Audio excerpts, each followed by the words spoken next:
me at Cello, Cello. You had me at Cello. You had me at Cello. Oh, you had me at Cello. Hi, everybody. Welcome to another episode of Cello Chat. With me today, we kind of get something different today in that with me is Jay Shulman, and I look forward, Jay, to talking with you about your cello experience, but you're also going to tell us about your father, Alan Shulman, who was a very influential and successful cellist and composer. So we kind of get it's like we have a coupon, a 2-for-1. But how are you doing today? Fair enough. Thank you, Benjamin. Good, good. Well, I'll get right to it. So everybody, it seems, has at least a different story of how they got introduced to cello in the first place, and even the variety of things that have led people to their cello path, I think, is fascinating to me, certainly. So, how did you get started on the cello? I mean, it probably relates to your father and is going to come back. But then your own musical education that led you to a career in cello as well. How did that unfold? It's really two stories. And I like to say that the first sound I ever heard was the cello. Hmm. I came home from the hospital and there was my father practicing. So he was, when I was born, still a member of the NBC Symphony and was cellist of the Stuyvesant String Quartet. Both of those organizations basically ceased in 1954. Uh, Alan then, the musicians formed kind of a collective, the NBC Symphony musicians, and that became the Symphony of the Air. And Alan was a vice president of it. They made a couple of recordings, conductorless recordings, which is very unique before the Right. days of Orpheus. As fundraisers. They gave concerts at Carnegie Hall. They brought in various conductors to work with them. They did a successful State Department tour of the Far East in 1955. And they were planning a tour of the Mideast in 1956 when rumor got out that there was a communist in the orchestra. And there was a congressman from Brooklyn, John J. Rooney, who reconvened the UAC committee and basically stopped, this subversive element from touring the Far East and distributing propaganda through music. This was very stressful to Alan, who was, a young father, had 4 children, had a house in the suburbs, and was a busy cellist. And the stress of it basically created a nervous breakdown. Hmm. And he was hospitalized for 6 months in 1957 when I was 7 and 8. And when he came home from the hospital, a young child, you don't exactly know what to do. I said, well, what can I do? And they said, well, show him that you love him. And of course, the thing that he loved the most was the cello. So one day he was practicing and he put the cello down, I don't know, to answer a phone call or make a cup of coffee. And I picked the cello up and started drawing the bow across the strings as I'd seen him do. And I knew one of two things would happen. I'd either get my head handed to me, or he would ask me if I wanted to study. Fortunately, it was the latter. And he then took me to his dear friend, Tony Sophus, who became my first teacher. And Tony had come from Cleveland. He played in the Cleveland Orchestra when he was 16. He followed Leonard Rose from Cleveland to New York and played a season with the NBC Symphony. He and Alan became very close friends. And then Tony left NBC and went to the Philharmonic, where he stayed for the next 10 years in the Metropolis era at the Philharmonic. So Tony was a wonderful teacher. He had also, like Alan, worked with Felix Salmond at Juilliard. Rose encouraged Tony to come to New York and work with Salmond. And so he started me with the Stefan Deák book. And Deák, of course, if you open the front page, there is an inscription from Salmond recommending it. And Tony, gave me Dotz-Hour etudes, and we started on some Vivaldi sonatas and the Courant from the C major suite. So those were sort of my first pieces. And I worked with Tony for 3 years. And then Alan decided I needed another teacher. So he took me to Lillian Goodman. And Lillian's husband, Saul, was the timpanist of the New York Philharmonic for many, many years. She had been a pupil of Wallenstein's. And Lillian was a very different kind of teacher. And we had to have a weekly practice chart with how many minutes you spent on your scales, on your etudes, on your pieces, which very often I would fill out in the car on the way to my lesson because I really didn't like doing that. But she taught from, we worked on scales, a lot of work in Fouillard, position studies. Yeah. And not some repertoire. Generally it was, she would have a recital for her students at the end of the year. And I would play the Squire Tarantella or a movement from the Romberg B-flat sonata, or, a movement from Saint-Saëns concerto. So I worked with Lillian for 3 years also. And then Alan took me to his dear friend, Harvey Shapiro. So this was before Harvey was the go-to teacher in New York. Harvey's was married to Rena Robbins, played in the Metropolitan Opera. Her sister Joyce played in the ballet orchestra. Their brother Channing was Leonard Rose's assistant at Juilliard. And Harvey had been at NBC. He'd been a member of the WQXR string quartet, and was a very busy, like Alan, a freelance player in New York. So they were very good friends. Although when I went to study with Harvey, George Ricci asked Alan, "What's Jay studying, cello playing or cigar smoking?" So I worked with Harvey. He was a very different kind of teacher. He didn't have children of his own. He didn't at that point relate well to younger people. And his 3 guinea pigs were Richard Bach, James Krager, and myself. And he sort of worked out his ideas, I think, on the 3 of us.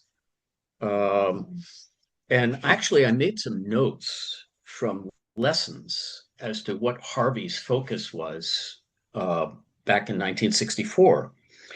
And he was emphasizing keeping your wrist down, proper alignment, the core of the note, follow through, adjusting the speed of the bow, giving full value to the notes. Don't engage your shoulder when you're playing, but rather let the forearm do it. The higher the stop note, the closer to the bridge. Yeah. Keep your thumbs loose. Listen carefully to the sounds you're producing into the string, things like this. Yeah. And that was, I remember once Harvey came to dinner and he said, "Come into Alan's studio. I just want to see that you're holding the bow right." And that was the lesson. I didn't play a note. I just picked up the cello. I took the bow in my hand. I put it on the string, and he said, "Good." And so then in 1965-6, I was playing in a rock and roll band. I was the singer. And curiously, Alan was playing on the NBC television show Hullabaloo. which, he took me to work with him in 1965, and I met the Rolling Stones. So it was a very exciting time, but I became the band leader, and we booked engagements, learned repertoire, and this became the focus. And Alan and Harvey were on a date together, and he said, you didn't think I was working hard enough at the cello.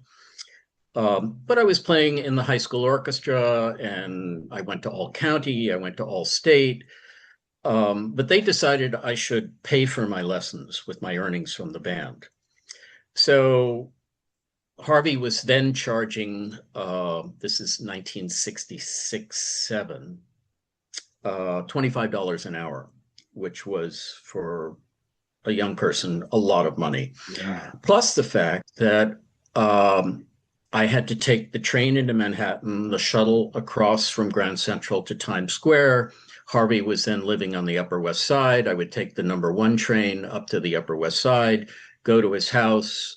Rena would greet me with a cup of coffee and say, Harvey's not ready yet, and go in, so I'd have coffee with Rena and then go in and warm up, and then Harvey would come in and we'd have our lesson. But it was a challenge enough just to get there. And I wasn't getting a lot of support at home. So I I played in school, but I wasn't really working hard at that point. So this, of course, is during Vietnam. And I graduated high school in 1967. And if you weren't enrolled in college, you were going to get drafted and go serve.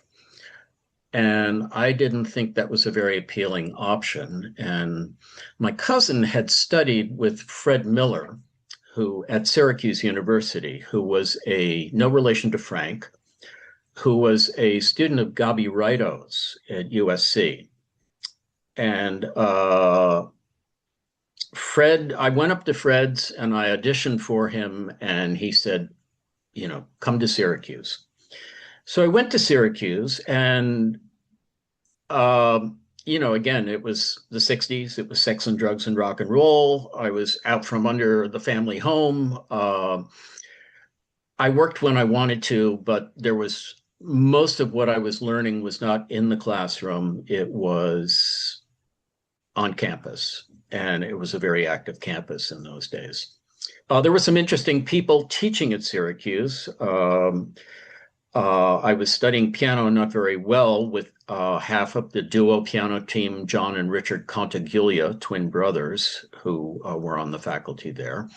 I was probably Richard's worst student. My sister Lori was probably his best, and she followed me to Syracuse a year later. The great scholar and trumpet player Don Smithers was there. Louis Krasner was the head of the string department. Louis gave the premiere of the Berg and the Schoenberg violin concertos, and was married to Adrienne Gallimir, Felix Gallimir's. Howard Boatwright was the dean of the School of Music. So it was an interesting environment, but also a small university music school as opposed to a big conservatory. Curiously, for the 2 years, I was an academic failure. And for the 2 years I was there, I didn't play a single string quartet, which I found to this day rather discomforting. They did put me in a piano trio, and I got some chamber music experience doing that, played in the orchestra under Krasner's direction. And I left Syracuse after 2 years with a very poor academic record. And I went to Maine. I went to a small draft dodger college, but nearby was Colby College. And I befriended people in the music department, and they brought me in as a ringer, even though I wasn't enrolled as a student, to play with the Colby Orchestra and the Colby Band. And I came to the attention of Peter Ray, who was the director of the music department at Colby, and he was the conductor of the Bangor Symphony, and invited me to play in Bangor. So Bangor was then playing $5 a rehearsal and $10 a concert. And I would drive up with one of the other violinists. Had some great experiences doing the immolation scene with Eileen Farrell, doing Stars and Stripes with Patty McBride and Eddie Villela.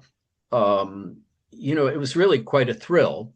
And so my friends in Maine encouraged me to go down to Portland and audition for the Portland Symphony, where Paul Vermel was the conductor. Okay. And I auditioned, I got in the orchestra, and that was the big time. They were paying $10 a rehearsal and $14 a concert. So I played half a season there, but they weren't hiring me for all the work. So I decided to come back to New York, my tail between my legs, because my grand scheme was that I would stay in New England, perhaps join Springfield Symphony. I, at that point, was driving down to Boston to study with Misha Nealand in the Boston Symphony. And Misha was a wonderful teacher and was very generous with me, knowing that I didn't have a lot of money, but was very supportive and encouraging. And we remained friends for years after, even though I was only a student for a very short time. So at the end of 1970, I went back to New York. I was home one day and the phone rang, and the publisher, Alex Browdy, who was on the board of the Cello Society, called because he was publishing a piece of Alan's, and he said, "What are you doing right now?" And I said, "Well," and he said, "Well, come in, I may have something for you." So Alex, I went down, I spoke with Alex, and I started to work for the music publisher. And it was really like a continuation of a college education. There were very knowledgeable people there. I was curious. They had interests in terms of concerts and recorded music. And Alex brought me more into the Cello Society, even though at this point, Alan was the president. And I had been a member back in the day. We had what was called the Junior Cello Club.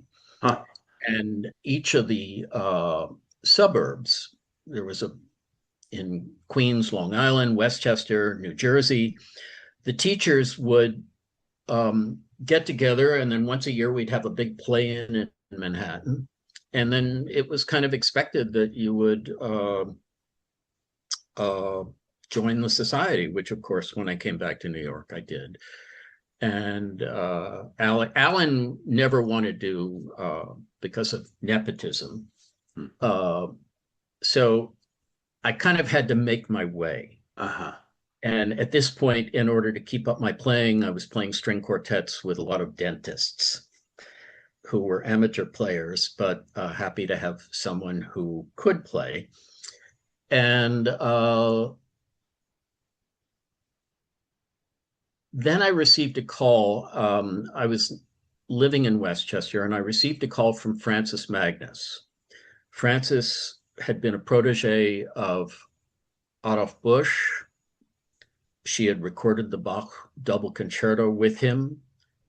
Dochnani wrote his second violin concerto for her, which she premiered with the New York Philharmonic. Stefan Volpe wrote his solo sonata for her.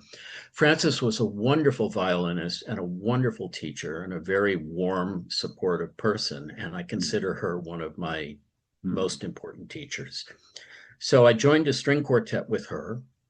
And she said, "You know, it doesn't matter who your parents were. It doesn't matter how much talent you have. What really matters is how hard you're willing to work." And no one had ever said that to me. It was a real light bulb moment. And we rehearsed every week. And ultimately, the second violinist left. We carried on as a string trio. So I got to explore that repertoire. And then in 1977, Bill Salko invited me to come work for him. So during this time, 1972, I joined Local 802. I began doing some gigs, very often with my father and with Tony, which was really a lot of fun. Mm-hmm. Uh, I, played with Randy Newman at Philharmonic Hall. I played with John Denver. I actually was on a John Lennon recording date, Nice. which was just, a thrill when I walked into the studio and realized who was in the booth. So, in 1977, I went to work for Bill Salko, and everyone came to Salko's. Everybody came to Rick's, everybody came to Salko's. And so when the orchestras were on tour, they would come in en masse. All the students who, Joe Fuchs's students would come in. One day, shortly after I started work there, very cold December day, a man comes in with an accent. He's got a big hat over his head, collar turned up, big glasses.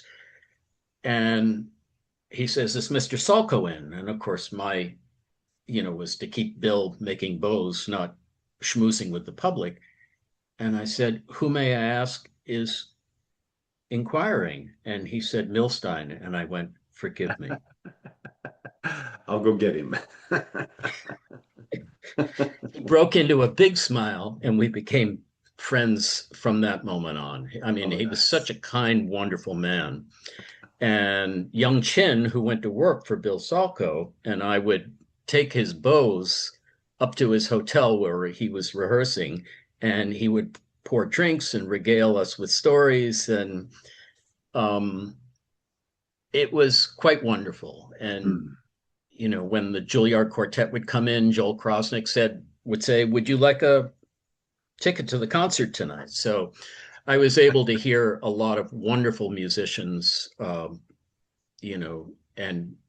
many of whom are still friends all these years later. Working with the Cello Society, I left Selco's in '83. In 1980, I got invited to join the Long Island Philharmonic, which is a very good orchestra, made up of New York freelancers. Um, Christopher Keene, who was at the City Opera and Syracuse Symphony, was conducting then. So I played with the Long Island Philharmonic for 36 years until they uh, basically imploded. Mm. I said to the chairman I was on the orchestra committee, and I said to the chairman of the board at one point, "Jack, if we don't change our direction, we'll end up where we're headed." And we did. Mm. So the orchestra folded, which was a loss both to my colleagues, but also to the community. Yeah. Um, Huh. and during those years, I was also playing at Bard College for Harold Farberman's conducting class, which was very interesting because I got a chance to regularly play the literature and meet a lot of young, talented conductors. Harold was very old school. He had been a percussionist in the Boston Symphony. He worked with Monteux, he worked with Munch, Mm. and he was part of that mass departure when Leinsdorf came into the Boston Symphony in the early 1960s. Mm. Uh, but he had the good fortune to have Stokowski as someone who liked his music and conducted it, and that kind of put him on the map. He founded the Conductors Institute at Hart College. Leon Botstein then brought him over to Bard. And so I played there again until 2016 when Harold retired and that program ended. So that was sort of my career. I mean, I was very lucky with the orchestra backing Long Island Philharmonic, got invited to play at Jones Beach Marine Theater, and we backed up the Beach Boys and Yes and Wow. the Moody Blues. So a lot of the pop groups who, I loved in the 60s, I got a chance to have firsthand experience with. So that's kind of my story. Wow. Well, can I ask a couple follow-up questions on that? Of course, yeah. So you also have taught through the years cello. I have. So I'm just curious. One of the things that, as won't surprise you at all, come up through so many of these interviews I've got to do is the number of really great cello teachers that are out there and how different their approaches are. People will say, and then I moved to this person whose approach was very, very different, and this person whose approach was different. You know, there's so many ways to take the things that we have to learn to be skilled as cellists and either prioritize them different or organize them different or explain them differently. So I'm just kind of curious, with that variety that you just listed, how have you kind of melded that into your approach? What do you think, from your perspective, is the most effective way to reach young cellists and teach them?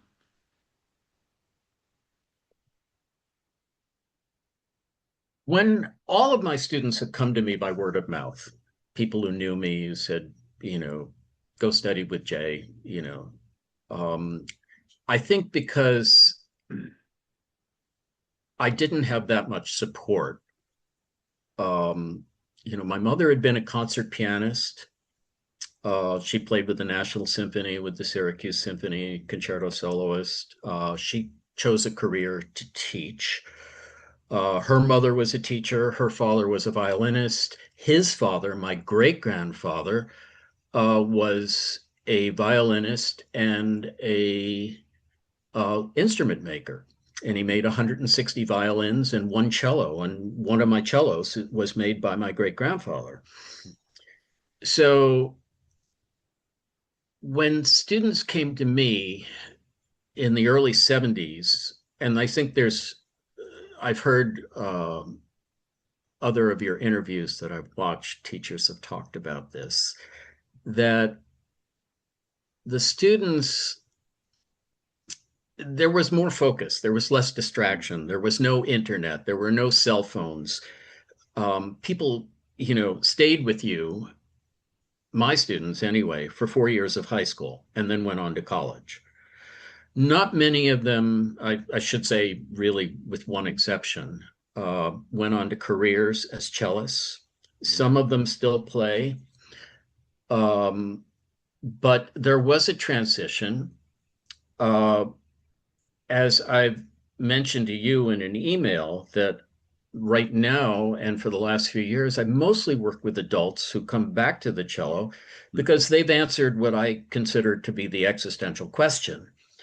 Who am I doing this for? It's not my parents, it's not the peer pressure, it's not because my teachers want me to, but for me. And so even though the lessons may not be weekly, they keep showing up. And as we know, I think Diane Chaplin was talking about how important showing up is. Yeah. Surprise, surprise. Yeah. And I've long contended that the hardest thing about playing the cello is taking it out of the case. Hmm. Once you do, you lose sense of time, of place. There's just you and the cello. And as a friend of mine pointed out, a wonderful violist friend who played in the Concertgebouw Orchestra, he said, well, I try and play what's on the printed page. And, I keep on my stand the Bach suites and the Popper etudes. I can't play them all by any stretch, but taped to the inside of my copy of Popper are two notes from my father. Hmm. He had these notepads that said notes from Alan Shulman. And he said, in going to the upper positions, be conscious of raising the elbow, alignment. And in shifting, intensify the vibrato on the note prior to the shift. This activates the hand as well as lightening the shift, making it sound more graceful. So those are two things that, I hear his voice. I observed him playing a lot. Working with him was very difficult because it came so easily to him, and I don't think he appreciated how hard us mere mortals had to work. The thing that impresses me we should go. This is going to segue to Alan here. Okay, and great. Which is that he was born to a musical family. His father played the flute, but his father was a suicide when he was a year and a half old. My grandmother raised three children by herself. My grandfather had been a pharmacist, and she kept the pharmacy going and got scholarships for her three children. My aunt Vi was a pianist. My uncle Sylvan studied. Alan's brother studied. And they all went to Peabody in Baltimore, where they were born. And then in 1928, they moved to New York to further the education. Alan, my grandmother had homeschooled her children. She had graduated Hunter College in 1899, very unusual for a woman in that period. And she homeschooled, but Alan wanted a Philharmonic scholarship, and you had to be enrolled in a New York City school in order to qualify for that. So he enrolled in Erasmus Hall High School and was studying with Joseph Amons in the New York Philharmonic. They wanted to send him to Europe to study with Casals, but Juilliard offered a 5-year full scholarship, and there was just no question Alan was going to Juilliard. And the good news is that the teacher there was Felix Salmon, and little known nowadays, but he had played the premiere of the Elgar Cello Concerto under Elgar's baton in 1919. The reaction in Britain was so negative to that he actually came to the States and taught at Curtis in Philadelphia, and the Institute for Musical Arts was the precursor to the Juilliard in New York. Alan's classmates were, among others, Bernard Greenhouse, Eleanor Aller, and my mother was piano accompanist for Salmon's cello class. So my parents actually met at Juilliard. Oh, that's My nice. mother was studying with Olga Samarov, who had been married to Leopold Stokowski before he married Gloria Vanderbilt. And Alan joined the Kreiner String Quartet. Kreiner was a Polish-born violist and reformed the quartet with my uncle, Sylvan. The second violinist was Ralph Hirsch, whose great-grandson, Alexander, is a wonderful cellist, and whose son, Paul, was a double threat. He played both piano and viola. Paul's son is also a cellist and a dealer in Chicago. And Ralph switched from violin to viola and later became the violist of the Stuyvesant Quartet. When Ralph Hirsch left the Kreiner Quartet, they brought in Bernard Robbins, who became the second violinist of the Stuyvesant Quartet after the war. So they all knew one another in a very small world. Kreiner had connections. He knew Henry Luce at Time Magazine, who underwrote their town hall debut. He also was able to get them a slot on CBS radio. So they played a 15-minute broadcast, and they would do a movement from a quartet, and Alan would then very often make an arrangement. So he was already doing arranging. While he was at Juilliard, the story goes that he went to see George Gershwin because Ralph Hirsch had left the Kreiner Quartet to join the pit of Porgy and Bess. And Alan went to Gershwin and said, "Do you have an opening?" And Gershwin said, "I have all the cellists I need, but if you go across the street and see my friend, Mr. Porter, he's got an opening." And Alan joined the orchestra playing for Anything Goes, 8 shows a week, and going to Juilliard full-time in 1934. He'd already written a musical that went to Broadway, played for Huh. 8 performances in 1934. So he was already known as a cellist and an arranger, and he began producing his own original compositions during this period. The Kreiner Quartet in 1937 auditioned for Samuel Shopsonoff, who was the brother-in-law of Heifetz, Huh. and Artur Rajinski. Rajinski conducted Cleveland Orchestra, Chicago Symphony, later New York Philharmonic, and then had a career in Europe. And Toscanini entrusted them to hire the musicians. They hired a number of important players away, Misha Mishakov from Chicago, Carlton Cooley from Cleveland, where they had been principals to play for Toscanini. So the Kreiner Quartet played a movement of the Debussy Quartet, and they were accepted into the NBC Symphony. So at 22, Alan was playing with Toscanini, and he stayed with the orchestra for the next 17 years, except for the war years when he was in the maritime service. So Alan would principal cello at NBC was Leonard Rose's first cousin, Frank Miller. And Frank had been principal cello of the Minnesota Orchestra, or Minneapolis Symphony as it was then, with Metropolis. He came to New York in 1939. And Alan would occasionally coach with him. They were very close friends. So he continued his studies with him and with Harvey, because they were good friends and colleagues, and they would play for one another and critique the playing. And later I remember, Tony Sophis came to work with Alan when he had a performance of the Brahms G major sextet. So there was a sense of support, among the colleagues. And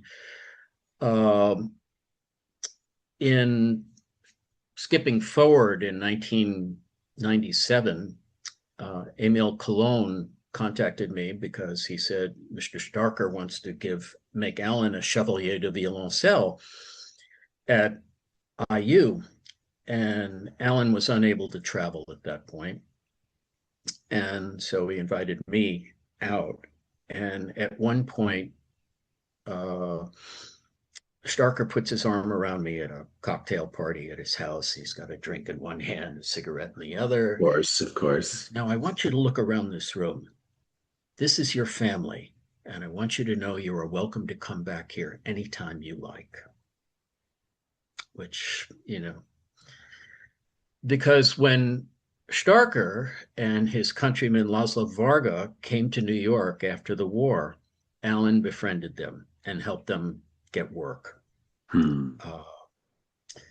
And a couple of years later, at Starker's 75th party, I went back to Bloomington, and Rostropovich conducted the cello orchestra. And I went up and introduced myself again. And he said, "Yes, I remember your father very well. When I first came to New York in 1956, he was very kind to me." So, there was this legacy of friends who were not just colleagues, but social friends as well. And in a sense, that was the milieu into which I was raised. My sister's a pianist. My brother is a guitar player. He's completely self-taught, but he knows more theory than I do. So it was largely experiential, the environment in which I was raised. All right. Well, so I know for the viewers watching this, I do have a couple additional questions. One of them, I know, for example, there's always a degree to which there are people considering the possibility of composition, but somehow just getting their feet wet in the first place, that taking that first step either makes him nervous or some such thing. In the case of your father, and I mean, if this is correct, I think this is not the only time I've heard this, that arranging first was the way that got him kind of comfortable with writing then his own pieces.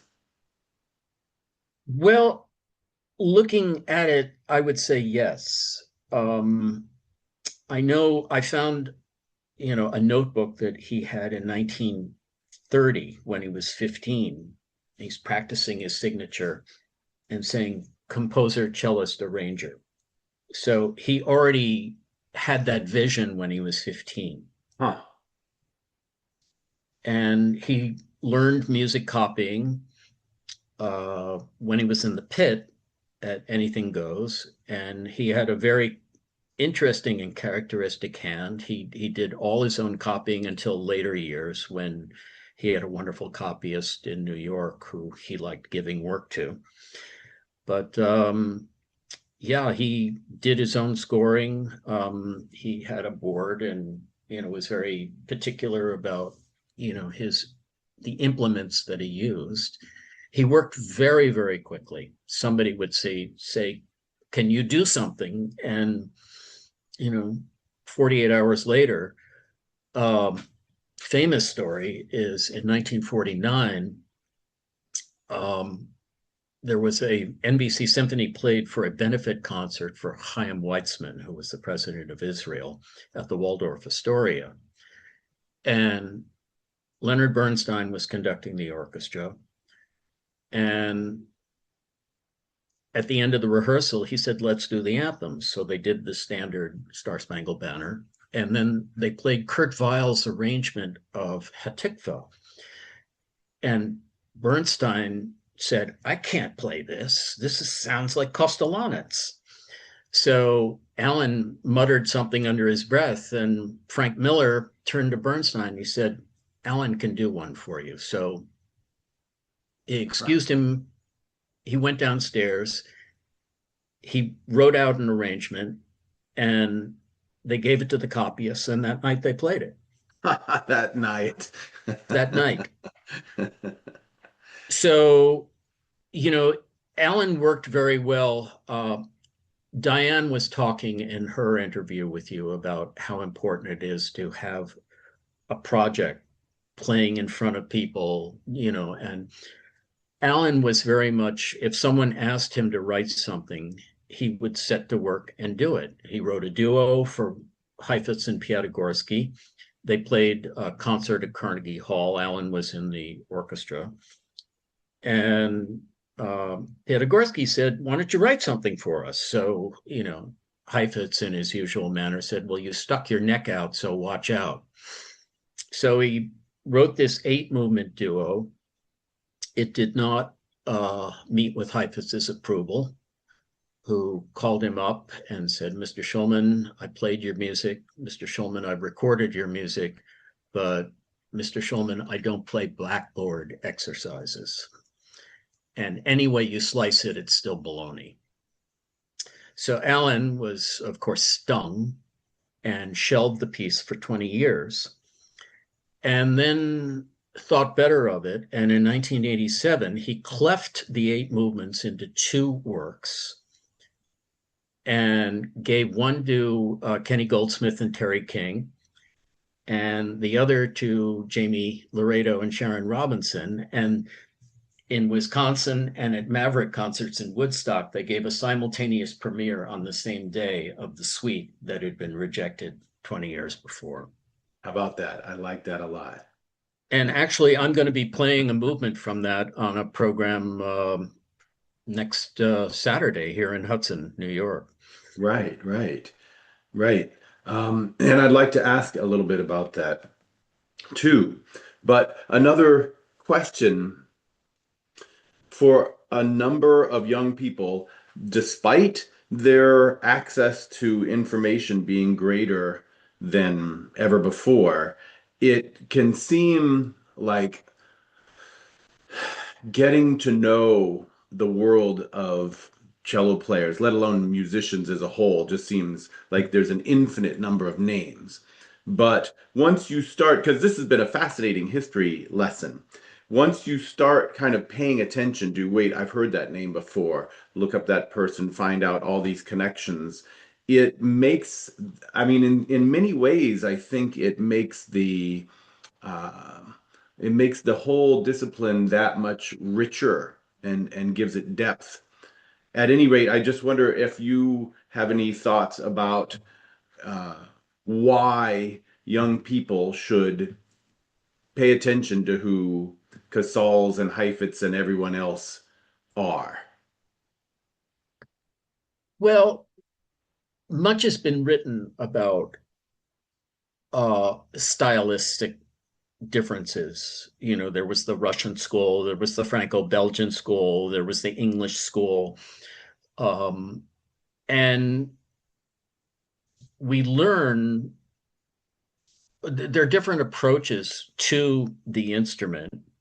Um, you know, in this country, you know, the best example would be the Piatigorsky students, you know, Jeffrey Solo, Stephen Cates, Paul Tobias, I mean, you know, Bill DeRosa, there were Dennis Brott, you know, there were any number who went, you know, because they were out there and they had interchanges or exchanges with both Piatigorsky and with Heifetz. And so they kind of followed it upstream. And Mm. now, with the access to information, particularly on YouTube, there's just so much amazing material that's available, you know, and wonderful cellists from the past who we know little about. You know, Maurice Maréchal, you know, Mm. comes to mind.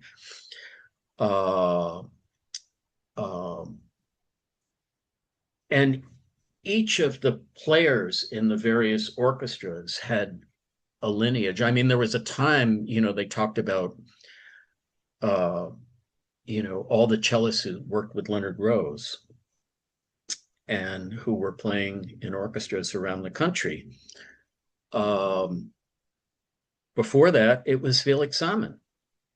You know, he basically, you know, because he was the teacher of Frank Miller, he was the teacher of Leonard Rose, he was the teacher of my father, of uh, so many cellists. Tibor Demakula, who was the principal cello of the Berlin Philharmonic and later the Concertgebouw Orchestra, was a Mm. Salmon student. So, you know, I would go down the rabbit hole on YouTube, Yeah. uh, and that would be a way to learn more. Because I've heard stories that there are violinists at Juilliard nowadays who don't know who Jascha Heifetz was. And I think that what's important for us as cellists is to realize that we're part of a continuum and that this is a legacy that no matter which school, there's something literally for everyone that you can learn from and to pursue that. And many years ago, 1960, I wrote a fan letter to a woman named Penny Patu, who won a silver medal for the U.S. Olympics team in the downhill women's slalom. Hmm.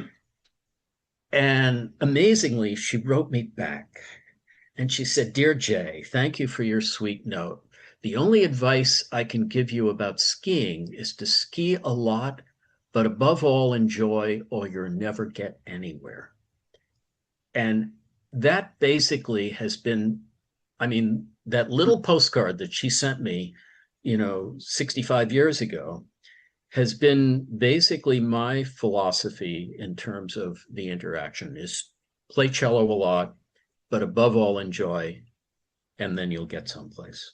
That's that's memorable and well said.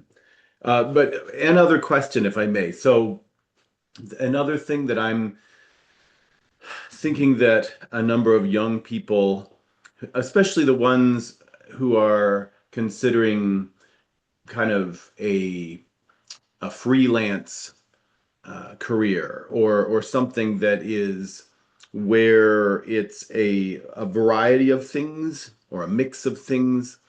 The number of people that I've had on as guests who seem to have had these days we'd call it practically an entrepreneurial spirit or attitude, a yes and. So, for example, the variety of orchestras or studio opportunities, recording sessions that you've played on, etc., and then chamber ensembles. Sometimes opportunity knocks to join something existing. Other times you find yourself starting your own thing. I just wonder, from the standpoint of your experience, is there something that you have as part of your philosophy about uh, not fearing the next step or fearing what might go wrong with the times that another opportunity opens, but just embracing it and just adapting yourself to whatever the needs are, practicing to the level that fits playing at your best? Well, I think the business, as it were, has changed. And um, what I've done basically emulated what my father did, except that he had a job with NBC for 30 years. That was a paycheck. Um, I played with an orchestra, yes, but the orchestra was really only once a month. So I had to do other things, teaching, play in an ensemble of one sort or another. I think that in one way, the internet and social media has created a lot of opportunities, and that people can, entrepreneurial, if you, as you suggest, can create, in a sense, their own world, um, and find their way. Others go the more traditional route, the conservatory, study with a student, and they now teach you how to take an audition and play to the audition. Um, that was, I got in by either sheer luck or somebody heard something they liked and said, yeah, you'd be a worthy addition to this. Um, it's a different world now than the one that I came into or heard my father talk about or his colleagues. I'm glad I knew them. I'm not sure I'd want to be starting out today, but that's, looking through the other end of the telescope. Um, Follow your passion, learn as much as you can. I mean, there are people, the whole alt cello scene with people like, Sean Grissom or Aaron Minsky, to name just two, uh, have created a whole new world of cello playing that's non-traditional, non-standard, and yet someone like Sean worked with Channing Robbins and revered Channing as a teacher. And a lot of people don't realize that people who say they were Rose students worked with Channing for their fundamentals because Leonard was touring all the time. So they didn't get a chance to, they learned their concerto a week, which was something I can't imagine doing, but they did. And they can play them, but that was, I was never one to practice 6 hours a day. I just couldn't do it. Some people can, and I admire them, but it's, I think finding your own way, what works for you, and having a community that supports you is very important. Yeah. All right. And then so upcoming performances. The River Ensemble is performing soon. If you want to say some more about that, we'll be happy to put up links for that. And then other performances or projects later on in 2026 coming up? Well, thank you. Yeah, the Ensemble is something that I created with the pianist Frederica Wyman back in the late 1980s. It's expanded and contracted over the years depending on who's available. Right now, I'm working with the violinist Catherine Aldis. We did a program at the library here in Clobber, where I live. Uh, we're repeating it at a local church. We're playing at another library later in the month. I've done a PowerPoint presentation on Alan's life and career, covering a lot of what we talked about here today with images and music. I gave it at the Cello Society in New York before the pandemic. And Jerry Kessler invited me to Los Angeles, and I did it for the Los Angeles Cello Society. Mission Nealon's son, Michael, invited me to Pittsburgh, and I did it there. And it's just basically spreading the word about Alan's music, because, there's, for most people, when you ask them to name an American composer, it's Gershwin, Bernstein, and Copland, and maybe Samuel Barber, but beyond that, who? And I look back at the programs Alan was playing, uh, you know, Walter Piston, Quincy Porter, Ross Lee Finney, Hall Overton, Halsey Stevens. These are composers, Paul Creston, Vincent Persichetti. These are composers who were wonderful musicians who wrote lots of music, and they're hardly heard at all today. And there's a whole new generation of musicians who are very popular now, and whose compositions are getting performed, whether they're performing their own compositions or those of others. And, it's all good. I just think that there's room for inclusion. And Diane was talking about playing music that not everyone plays. Mm-hmm. So, I know, for instance, that there are lots of people who play the Beethoven and Brahms sonatas better than I do. But, I've, thanks to the encouragement of people like Douglas Moore, discovered the music of Arthur Foote, and I played his music. I played Alan's stand partner at NBC, Naum Benditsky, was married to the wonderful pianist Muriel Kerr, and he recorded with Bernard Wagenaar a sonatina that I played. So I'm looking for pieces that I think are interesting, that will not seem like the same old, that are unique, that audiences will enjoy.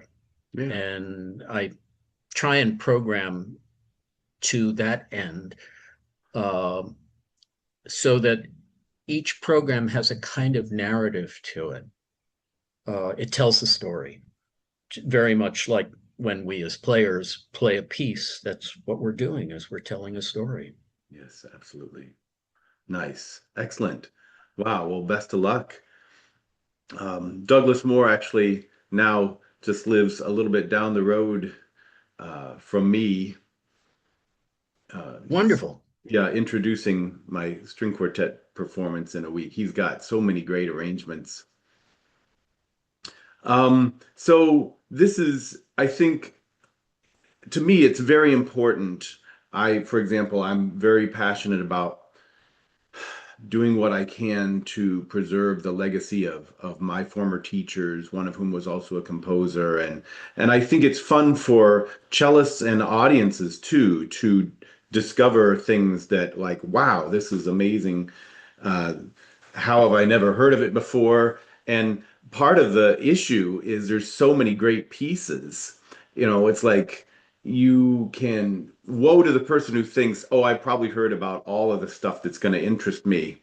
in this world of music, you know, there's always more stuff out there that just you think, wow, I've got to know this composer as well. So we'll certainly include the websites for your like your father's music, and hopefully a number of people will check it out and find out how much more their musical world can expand. Well, one of the things I've tried to do, is what I consider a legacy project. So to that end, I've produced 9 CDs of his recordings and compositions that have come out on various labels. Working on the website and just letting people know that it is available.